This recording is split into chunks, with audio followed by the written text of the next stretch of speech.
welcome to my podcast, My Cancer Journey. And I would like to welcome today Marcus Fernandez. Welcome, Marcus. Thank you. Thank you for having me. Marcus is the CHE founder and principal and has been practicing homeopathy now for over 30 years. And I have asked Marcus if he'll come along today to share homeopathy with you. But first of all, Marcus, if I may, I start all of my podcasts off with, what 3 things do you do on a daily or a weekly basis for your own self-care, for your own well-being? Well, thank you, Joe. Thanks for having me. And yeah, great question. Great question. I really believe that if you're involved in health and well-being, that you should be walking the talk. I think as a practitioner, if we're talking about health and vitality, we've got to be walking the talk. If we're asking our clients to do things, then we should be doing themselves. And you talk about 3, I've got about 33, but I'll tell you the three main ones I do on a daily basis. Number 1 is I do ice baths. I do a daily cold water immersion. Actually, I call it ice baths. I don't put ice in there because in England it's cold enough as it is. But I do a cold bath immersion every day.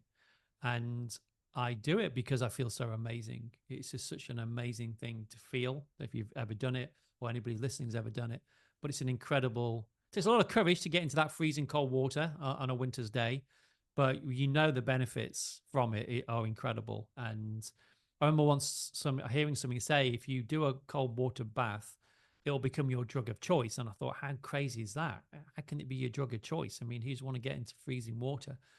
But it's how you feel afterwards. Those endorphins kick in and you truly do feel amazing. And it has amazing effects on the body, as physically, mentally, emotional all levels. So I highly recommend doing the cold water immersion. And it's a great thing to do. Second thing I do, I take something called methylene blue. And methylene blue is it's actually a dye. It was used in commercial uses as a dye, but it's got huge health benefits to it. And without going into great detail, it works on the mitochondria in which was in every cell of the body. The energy of each cell is the mitochondria, and it goes into the mitochondria. And I've used it now for a long time. I don't use it continuously. I'll use it for so many days and I'll take a day off. But my methylene blue is a phenomenal thing. Just a word of warning, if you do use methylene blue, you will urinate blue. That was a big shock when I first started using it. It looks like toilet cleaner coming out, but it's an incredible thing to take. And again, that's what I do on a daily basis. But as I said, you don't take it every day. You have to sort of have some gap of not taking it, but it's incredible. And then after I take my methylene blue in the morning, I do red light therapy. So I have a red light therapy box with near infrared red light and a panel, and I will sit in front of that panel. I do my front first I do it for 15 minutes in total, but I do 7.5 minutes on the front and then turn around and bake on the other side and do 7.5 minutes on the back. And that in combination with that enhances the effect of the methylene blue as well within the body. But again, I would highly recommend doing red light therapy. It is amazing to do. So there's just 3 things I do on a daily basis. It's okay. Thank you very much.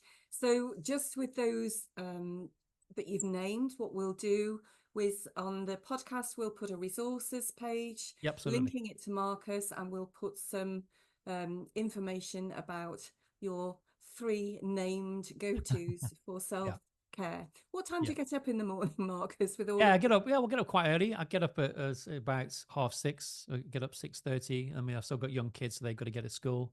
But it's good to have that morning routine. Really important to have that morning routine, because it sets you up for the rest of the day. Yeah, It sets you up the rest of the day. And actually, I we might have talked about this before, Joe, but you talk about a daily thing, but I think, we've got to all have a routine. We have to by having a routine, we're keeping in front of mind our health and well-being. And I think we all have to invest on that. Our real wealth is our health. And Yeah. I talk about an acronym called MEDS, MEDS. So do you want me to talk about that a little bit, Yes, about MEDS? please. Yeah, So, definitely. so it's an acronym for MEDS. So people often ask me, Marcus, what can I do? How can I maintain my health? And I talk about MEDS. So the first M stands for meditation. I call it meditation. I know people call it mindfulness. I'm an old meditator. I've been doing it for more than 30 odd years. So Yeah. meditation is a keystone in my life. And all the research now on meditation, on the effects on the immune system, I mean, thousands upon thousands of studies on meditation, but also obviously affects also your mental health as well. Yeah. And as we face more and more people having mental health crises, all different stages of life now, meditation has got to be a key to that. It's something that we all need to invest in every day, even for 5 minutes, just as long as you do it on a daily basis. It really will help your health and well-being tremendously. Second letter is E, which stands for me for exercise. So we have to move. We have to move. And what does that mean? Well, just sitting at, most people sit on their desk all day, the working from home thing, people sit on the desk, I think even more so. But particularly for men, actually, for men, men, look, all the issues men have with prostate issues, especially as they get older, because a lot of men are sitting most of the time. I think there's a study in Sweden that said sitting now is more dangerous for men than smoking, and that pressure on the prostate. So we need to move. And that, what does that mean? It means just don't sit at your desk all day. I have a little timer that goes off, so every 45 minutes I move around or go for a little walk, just so that you move. Or, I mean, that's not just about going to the gym; it's doing it daily on a consistent basis that we move. But now with trackers and different things that people have, with Fitbits and Google, Apple Health, and all the Google Watches, people much more, I think, now aware of that movement. But that is absolutely crucial. Again, on so many different levels, from on your lymphatic system, on your circulatory system, really important. And also, as you get older, yes, it is important to I think, to go to the gym, and especially with weights, lifting weights, because as we get older, we need to increase that, and we need to increase our strength. And there's again many studies showing that muscle that you have is so important to maintain that muscle as you get older. The D stands for diet or nutrition. We've got to eat real foods. People have to ask me, Marcus, what shall I eat? I said, well, if it comes out of a box, it ain't real. It's been processed in a factory, or if you've got to eat something that your grandmother would recognize. And so I'm not too strict. I say, look, make sure 80% of what you eat is real food, and 20% you can cheat. But it's important that we really do eat real food, more important than ever. And the final thing is S, which is sleep. The most important of all those, I say, is sleep. If you've ever been sleep deprived, either on a jet lag, or you've had young kids, babies, and you've been up all night, you know what it feels like. You almost feel psychotic after 24 hours of no sleep. So sleep is absolutely crucial. So your bedroom needs to be the most neutral place. It's got to be your haven. It's got to be the place where you've got no interruptions, especially from anything electromagnetic. I hear this a lot with people. You say, "Oh, I can't sleep," and which I'm sure a lot of people who can't sleep. Oh, they wake up during the sleep. And that can be different things. It can be hormonal. It can be all different things. But I asked a lot of people, and most people, I'll say, "Where's your mobile phone?" And they say, "Well, it's by the side of my head. It's on the bedside or under my pillow." I hear that a lot. And I say, you've got to switch that phone off. You've got to have it out of the room, or have it on, some mode, airplane mode or whatever. And people go, yeah, but what in case there's an emergency? So, well, how many emergencies have we had in the past 6 months? Well, none, but just in case. So we're in this fight or flight state all of the time, even when we go to bed. So put it out in the corridor outside your room, or have it on airplane mode. It's really, really crucial. Your sleep is everything, and that's when you do repair. So that's my quick meds acronym that I like to try to live by. Thank you, Marcus. And for everybody who knows Marcus, he is a mine of information of all things to do with health and well-being.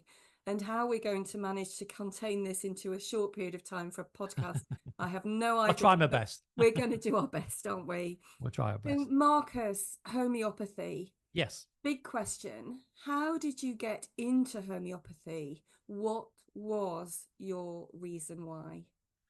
Well, there's a long version and a short version, but how? What was my why? I mean, I always say you don't get into homeopathy; it finds you when the time is right. And when I discovered homeopathy, I was only young. I was like 20 years of age. I wasn't brought up in homeopathy. You know, my parents were very traditional. You got sick, you went to the doctors, and so what? Yeah, it wasn't in my life. I knew nothing about it. I wasn't into health and well-being. I was 20. I was in a rock band, well, punk rock band, and I was a singer in that band, played guitar, and that's what I wanted to be. I was gonna be a rock star, and by coincidence, well, coincidence, I don't know, maybe fate. I was supposed to go and play in Germany. We had some gigs in Germany, and we normally got paid once you did the gigs, but I had no money. You know, poor musician, never had any money. So I needed to get some money just to pay to get to Germany, as in, you know, buy at least buy be able to buy some food.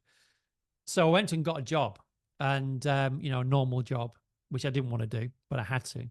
And the only job I could get at the time was working in a nursing home, working with the elderly. It's the only job I could get. And I got to admit, I'll be honest with you, Joe, I didn't want to do that. It wasn't on my radar to go and work with the elderly, but it was the only job I could do. So I started at this job. And I was only going to be there for a matter of weeks, like, you know, a few weeks, just to get enough money to go on tour. Anyway, one morning, probably about a week into working there, I was having a coffee break. And this lady, one of the nurses, sat down. We started chatting. And she said, "You know what, Marcus? You'd make a really good homeopath." And I thought, I didn't even hear the word before. I thought, what do you mean? What's a homeopath? She explained what a homeopath was. And she was going to be doing this course in the September, this 4-year training course. I said, "Oh, no, no, no, look, I'm only here for a few weeks. I'm a rock and roller, you know. I'm in a band. Sounds lovely. Wish you all the best on your course, but nah, this is what I'm going to be doing." And she said, "Oh no, I think you should do it. I'm doing this course. I think you should come along. There's going to be an open day in a couple of weeks. Why don't you come with me?" I said, "No, I'm really, really not interested." Made my excuses and left the coffee room. Anyway, every time I saw this lady after that, she'd go on about coming with her to this open day in a couple of weeks' time. And in the end, I just relented. I said, "Look, just to keep me quiet."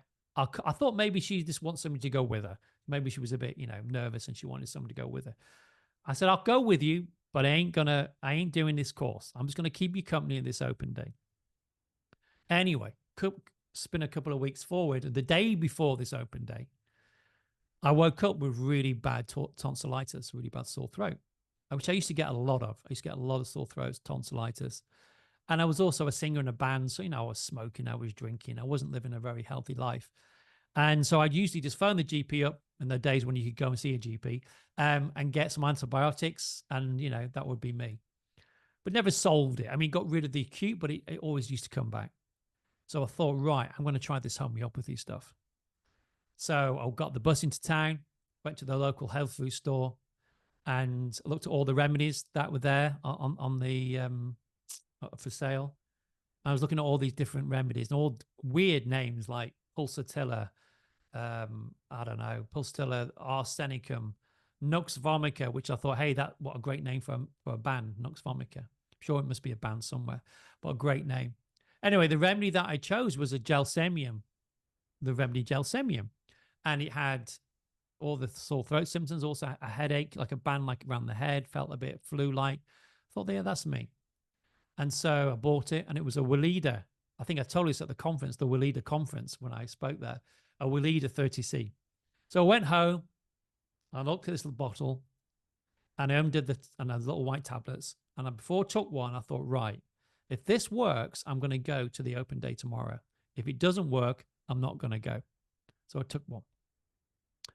Anyway, you know, within, I don't know, probably 10 minutes, I'd fallen asleep. I woke up a few hours later and I was wringing wet with sweat. I thought, wow, that was powerful. You know, I really didn't expect that. And I just absolutely wet. I'd sweated and, you know, so much. And so I took another one, and I did it all day. You know, every couple of hours took another one, and I was just sweating, but I actually felt good inside, even though I had all this sweat was pouring out of me. I actually felt okay within myself. Anyway, I woke up the next morning, and the tonsillitis has disappeared. And 33 years later, I still never had tonsillitis since. So I went to the open day. Still not deciding, still not working out. You know, I didn't want to sign. I wasn't there to sign up or anything. I was still going to go along. And then the late great Robert Davison, who started the first homeopathic college back in 1978 here in the UK, got up and spoke, and he started sharing his experience of homeopathy, his patients and cases and remedies. And I remember as he was talking, I remember going really still inside, really still. And I don't think I'd ever experienced stillness like that before. And what it was like I was hearing truth for the first time. Some part of me knew it. What he was saying was true, but also somewhere that I knew it. Like I was familiar. Whatever he was saying, I was familiar with it at a deep level. And my first thought was, if what he's saying is true, how come the whole world doesn't know about it? And then the second thought was, I'm going to make sure the whole world does know about it. And that's, you guessed it. I signed up. I had no money to sign up. I got money to grab the money, do 3 or 4 jobs. Left the band about a year or so later, and here I am, all those years later, still doing homeopathy, still in love with as in love with homeopathy as was when I first found out about it. And it's been an amazing journey, incredible journey. Thank That was you, a short Marcus. version. Yeah. I think what I'm hearing from you is that when you heard them speak about homeopathy, it suddenly aligned with something within you that you just knew. That it's that inner knowing, that complete and absolute wow. It just kind of clicks, doesn't it? I have experienced it as well. Yeah. Kinesiology, it's somebody wakes your soul up. I can't Yeah. explain it any other way, really. Well, yeah, it's like it's like your mind disengages, and then who you really are Yeah. sort of is there. And like I said, it's about being in alignment. It's about an inner knowing that is who you really are. You know, it recognized it. It recognized. I don't know. I recognize your true soul purpose. Mm. And I don't think everybody needs to have that or have it. But it's whether or not you listen to that, Yeah. because a lot of times we don't listen to it. We let our mind start to chunter in and starts telling us all the reasons why we shouldn't do it. I mean, on the face of it, there's no way I could have done this course. It was privately funded. It was thousands of pounds, which I did not have. But something made me, it's like I didn't have a choice. I had to do this next step. And I can't emphasize how much music had been such a big part of my life since the age of 13, 14. Huge. I lived and breathed it. And so for something to come along and say, no, you need to go this way, how powerful that was. And now I had to follow my heart. Now, maybe because I was younger, I don't know whether or not I was easier because I don't have any responsibilities. It was just me. But I think we all need to do that, have the courage to follow our heart. Yeah, In everything that we do, and be in alignment, as you said. Because this thing about health, it's like, what is health? Most people's concept of health is not being sick, but it's a lot more than that. It's about vitality. It's like, I can remember being a kid waking up in the morning and I don't know, I'll be on my bike all day. Say it was some holidays on the weekend, I'd be on my bike all day going out, and then you come home for a jam sandwich and then go back out again. I didn't wake up the next morning going, oh, my back hurts. I feel a bit stiff. I think I'll give it a break today. You're back on the bike again. What's that? It's vitality. Yeah. And I think that often with vitality or health versus, say, dis-ease, which is we're not in alignment with ourselves. Maybe lack of love in our life, lack of joy in our life, not doing things that we want to do or have to do out of duty boundness or whatever. So I think that yeah, there's something about that when we follow our heart. I think we have to follow our heart. Thank you, Marcus. So, big question now. You and I both know what homeopathy is, but there may be a lot of people out there who you've not touched yet with Yeah. homeopathy, because I know you're out to tell the world. But can you explain to somebody who doesn't know about Sure. homeopathy what it is? What is it? Yeah. Well, it's a funny word. It is a funny word anyway for people to pronounce. But the homeopathy is very simple. So it works on what's called the like cures like principle. So if you're chopping in your nut, your eyes water and your nose runs. And we use that remedy for things like colds or hay fever with similar symptoms, where your eyes are watery, nose running. So the basis of it is like cures like. So whatever can cause something in a large amount, in a small amount, it can cure it. So another good analogy is in coffee. So you see you drink lots of coffee, people get very jittery and quite get anxious and gets palpitations, can't sleep. Well, we use coffee in its diluted form called kefir for people that are suffering from those symptoms without even having taken coffee. They can't sleep at night, or they feel nervous, anxious, jittery palpitations. So whatever can cause something in a large amount, in a small amount, it can cure it. And that is the basis of homeopathy. Like cures like. And we Amazing. look at the way that, and also the way we look at health and disease, I think is important for homeopathy. So we don't just treat in the symptoms, we get into the cause of what's going on. So I'm a great believer that all the healing wisdom we're ever going to need is within us. It's that we already have it. Everybody has it. We've got it within us. But sometimes it gets stuck and we just need a key to turn the lock or turn the ignition. So I use the analogy of a car dashboard. If the oil light flashes, it means there's something wrong in the engine. But if you just take the bulb out or just suppress the symptoms, there's still a problem in the engine. The car's going to break down 2 or 3 miles down the road. So what we do as homeopaths, we go to the cause of the problem. We go into the engine. We sort the oil problem out, and the light will go off by itself. So it's about, we're like a detective. We want to go, what is the cause behind it? So somebody could come in with arthritis as an example, as a patient, and we take all the symptoms down, what makes it better, what makes it worse. And then you ask the question, when did it all start? And they could say, well, it started 5 years ago. And the next question we ask as a homeopath is, well, what was happening in your life 5 years ago? Now, sometimes people have never been asked that. They've been given drugs for the arthritis they've taken over and over again, which has suppressed the symptoms. But when you go back and say, well, what happened? When did it all start? And people might say, well, what do you mean? What was that? Well, what was going on emotionally for you, for example, or physically? Oh, that's when I got divorced. Oh, right. Tell me a bit about it. And they start talking about the divorce. And you can see sometimes the eyes will well up. That emotion is still there. And they could say, yeah, it's my husband. He had an affair. I've never forgiven him. We've got divorced. So as a homeopath, that is so important because we're not just looking for an arthritis remedy. We're looking for an arthritis remedy that has grief or resentment or anger suppression as part of its remedy picture. So what as a homeopath would do is treat that suppressed emotions. Say they suppressed it and kept it in. It's now physically manifested itself as, say, arthritis. Then we treat that. We treat the cause. We go into the engine. And the person can come back a month later and how's your arthritis? Yeah, it's like, 30% better. But I couldn't stop crying after that remedy you gave me. I kept dreaming about my ex-husband and we had and how do you feel about it now? Yeah, I feel like I've let something go.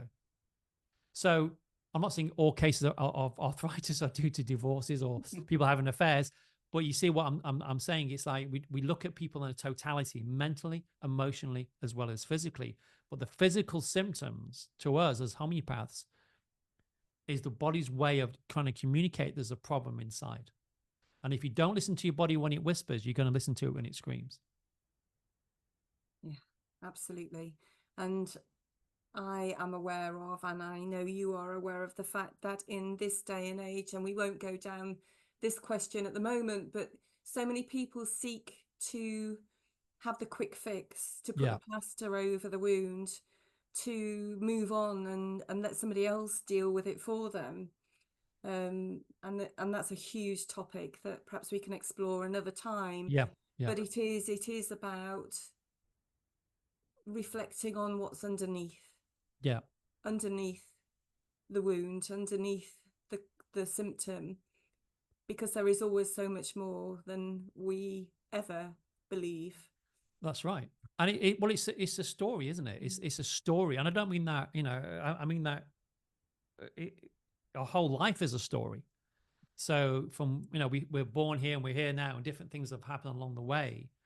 But then it's almost like layers. You can take and we do this in homeopathy called the timeline, where you take a timeline of somebody's life, and you can see different things have happened. And the idea is to help remove each layer, going backwards. Not starting at the beginning, but starting backwards and unpeeling the onion. We call it unpeeling the onion, Yeah. and to try to get people back to the place of health and vitality that is innate, that we're born with. As I said before, that we all have that innate health underneath it, but sometimes it's just covered in layers and layers and layers of trauma, of suppression. That could be allopathic drug suppression, it could be suppression of the self, all those different things. So I'm a great believer that like I said, we've already got it. And the remedies are just a key to the lock. Those homeopathic remedies that you take, it just stimulates the body to heal itself. They're not powerful in themselves. And this is the difference between allopathic medicine and homeopathy. Homeopathy is a key to a lot. If it's not the right key, it doesn't work. But it's not the key. It's like a key to a Ferrari. The car key is not powerful. It's the interaction with the ignition. And once the engine's going, you don't need to keep repeating the remedy. You've done it. It started the process, if that makes sense. So it's a bit like an acupuncture needle. You have acupuncture, it stimulates the meridians, the chi to flow around the meridians. It's the same thing. The needle in itself is not powerful. To me, they all look the same, the needles, but on other different thicknesses. But the needle's a needle. So it's just stimulating that chi, we call it vital force in homeopathy. In Chinese medicine, it's chi. In Ayurveda, it's prana. It's the same thing. It's the life force. Yeah. And that brings us nicely into my next question. So you and I have been working together for the last few years. But on my cancer journey, you have been one of my key pivotal gurus to help me and support me on my way. And so I'm just wondering if we could just explore a little bit how we've worked together and how we kind of navigated our way, or navigating our way through that Yeah, journey. absolutely. Yeah. Well, I think normally the first thing to look at when anybody gets any sort of diagnosis, I mean, the word cancer is the big word, isn't it? It's the big C. So when people hear that, there's a lot of shock, first of all. So, and with any serious sort of diagnosis, it's the shock often that you're having to try to neutralize, first of all. And I know we did that in your case, that we gave you remedies to deal with the shock of what we call bad news. What's bad news? It's what we call ailments from bad news. So with anybody I've ever treated with serious diagnosis, we always deal with that first, because it's absolutely crucial, because we can't underestimate what shock can do to somebody. People can die of shock. I mean, people, it's serious. It's a big trauma to the body. Yeah. So, and I know we did that with you, first of all, was to deal with that initial bad news and shock. Yeah. And then again, like I would do with everybody, it's listening to what the person wants. So we're like listening to what you wanted, Joe, and you're trying to. I'm walking alongside my clients. I'm not telling them what to do. I'm walking alongside them, like I walked alongside you and said, and really just gave you that space to explore what you wanted to do in the next step, and how you wanted me to support you. Because with homeopathy, my clients, I don't treat disease, I treat people. And I'm treating your vital force. And whatever decision somebody wants to make, as long as they make an informed decision, then I will support them like I supported you. So, people have to go and find what they want to do. They can take advice, and I'd always advise everybody to take advice from all different sides, but then make an informed choice what you want to do. And like in your case, Joe, I said to you, um, whatever decision you make, I would support you in that. Yeah. And for me, to be able to explore what was reflecting inwardly, what was underneath the reason that it appeared, the dis-ease appeared, and to gently, like you just said, peel back the layers of the onion as to what I hadn't processed, what I hadn't necessarily dealt with, what maybe I was holding on to. Um, and also just to have that support when I was going into the operation and coming out the other side, because Yeah, homeopathy definitely helped me in preparation for that operation, but also yeah, to heal afterwards. absolutely. Um, and I also remember to this day, one of the things that you said to me during one of our treatments together was, if you do nothing else, Joe, go and buy New Calm. Yes. Oh, yeah. And and I know that that's another big topic, Yes. Yeah. but just explain why New Calm was so, why it is so important, because I listen to it daily still, Yes. Yeah. and I And so do think I. many So do. another one of my 33 things I do on a daily Yeah, basis. yeah. Yeah, I mean, Newcom, spelled Nucalm. Newcom is basically something you listen to, and you listen to it with headphones, and they have different programs. So they have things like um, Restore, Power Nap, all rescue, all different. Some of them are like 20 minutes, some of them are an hour and a half. It's entirely what you decide you want to do. But basically, what it does, it affects your brain waves. And one of the best ones is, I find, is the power nap. So I do that on a daily basis, about 2 o'clock, 1:30, 2 o'clock. I'll go and do a 20-minute Newcom session. And you have to do it with a blindfold on or something blocking the light from your eyes. You get headphones on. And basically it's creating you the brain waves that you get during deep sleep. And it's the equivalent, 20 minutes is the equivalent of 2 hours, I think 2.5 hours of sleep. And even to this day, even though I've used it for years, say I'm having a bit of a stressed day and I'm a bit stressed out, and I go and sit and lie down and do my new calm, thinking there's no way I'm going to be able to get into a deep state here today. I'm just too wound up. Within 3 minutes, I'm gone. I'm gone. And it's like you just go and you wake up and it feels like you've had 2.5 hours sleep. You feel refreshed. Your perspective has changed. You feel refreshed. And I know because I have an aura ring. So I've had an aura ring for many years where I measure my sleep and different things. And that will register sleep, deep sleep during that 20-minute session. So it definitely works. So it's just using all these different things that we can in order to be able to help our body heal itself. And I said the wisdom's there, but we've got to use them. You mentioned about surgery because yes, you went through surgery, so there was things you could take, remedies before and after surgery, which helps speed up the healing process. And I've had many clients, well, especially the medics, have said, "Wow, you've really healed quickly." And it's because of the remedies. It's stimulating the body to heal itself, a lot quicker. So there's always tools we can use in order to help the body, always. Yeah. Thank you, Marcus. So I guess one of the questions that I've got in my head is, if somebody is going down the medical path, which we do, we Yeah, need to sometimes. absolutely. Often, though, that brings, there is a fear then around stepping off that path and combining it with anything else.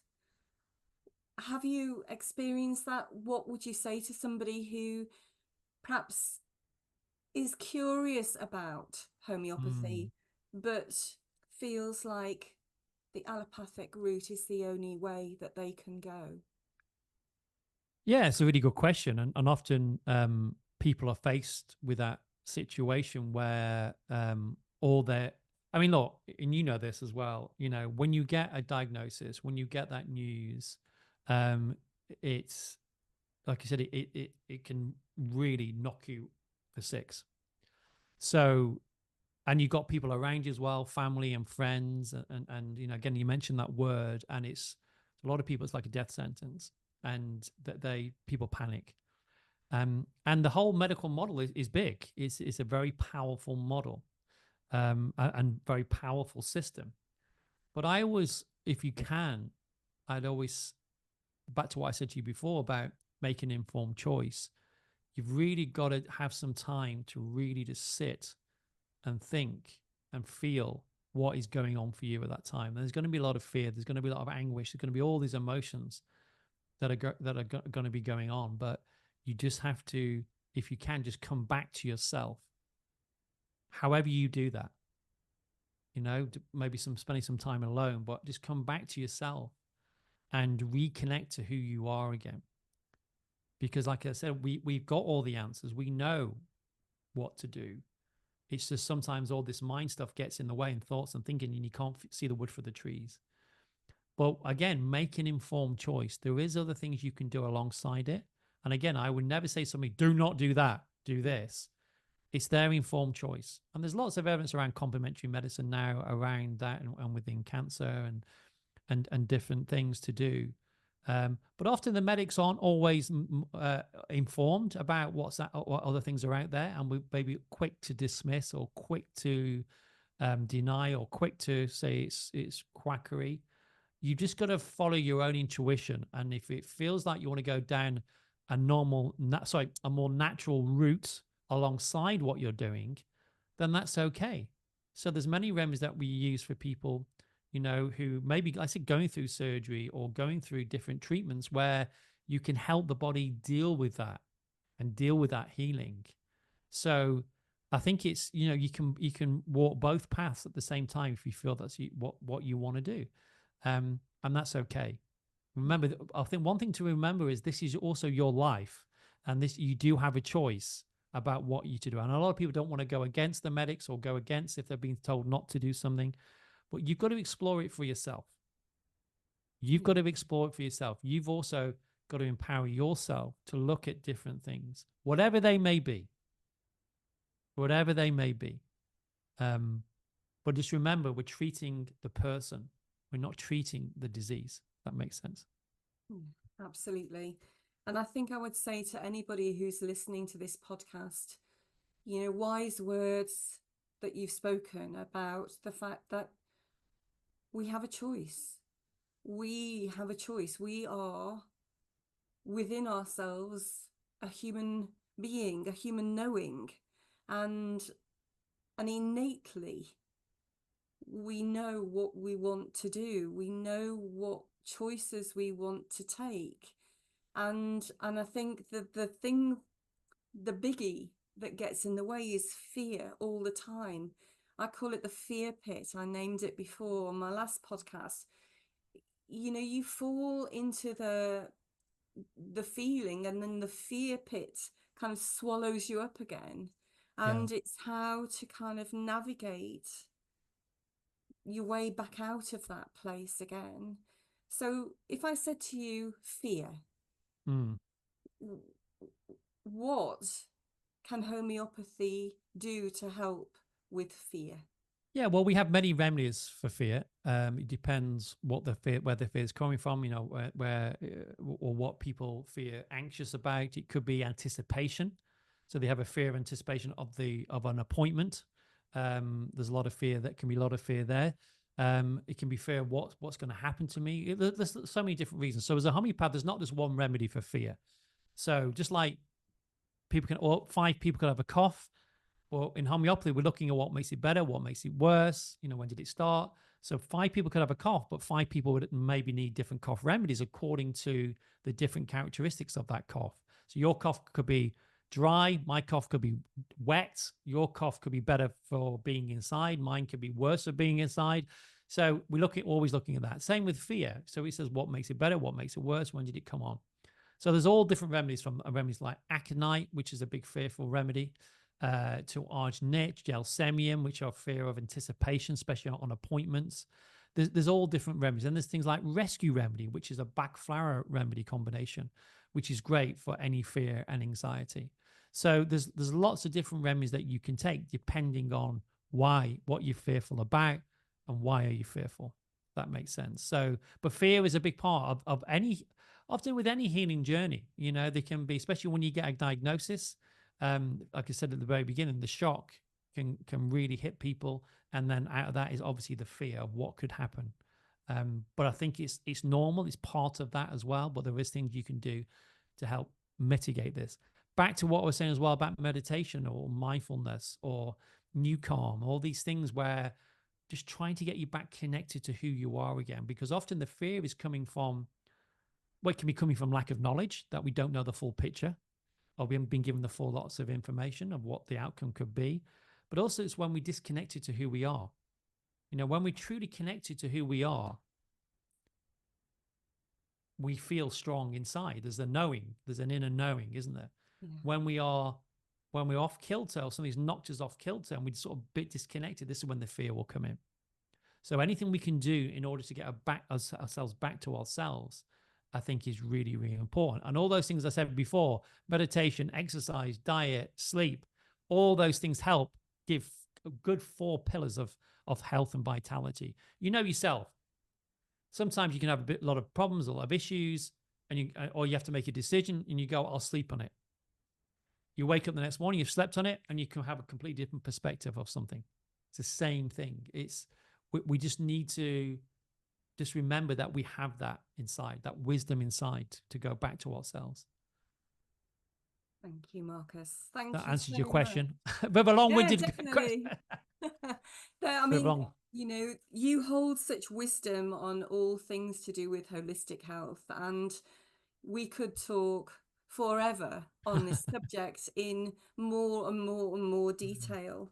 But for now, I would like to truly thank you for your My time pleasure. today and for us exploring homeopathy for those who may not know or those who have a desire to explore it further.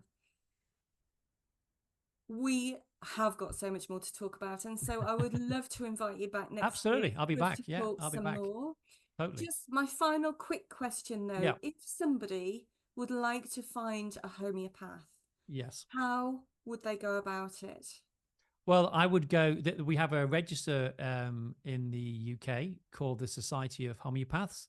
So if you go to the Society of Homeopaths website, they have a database of all qualified homeopaths. So I would highly recommend that you go there Okay, great. and find somebody. And when you do, if you do find somebody in your area, I mean, the best thing is always to ask somebody local, somebody you know or locally. Always best to go word of mouth as well. I think that's the number one thing. But also, if you do find somebody, you know, have a chat with them first before you book in, because you've got to be able to get on with them and they've got to resonate with you as well. So I would always recommend that. Thank you. My Thank pleasure. you, Marcus Fernandez, for our podcast together today. We will pop into the resources page for this podcast the matters that we have spoken about, and we will share that information with everybody. And I look forward to our next podcast next year. Okay. Thank Thank you you. very much. Thank Thank you. you.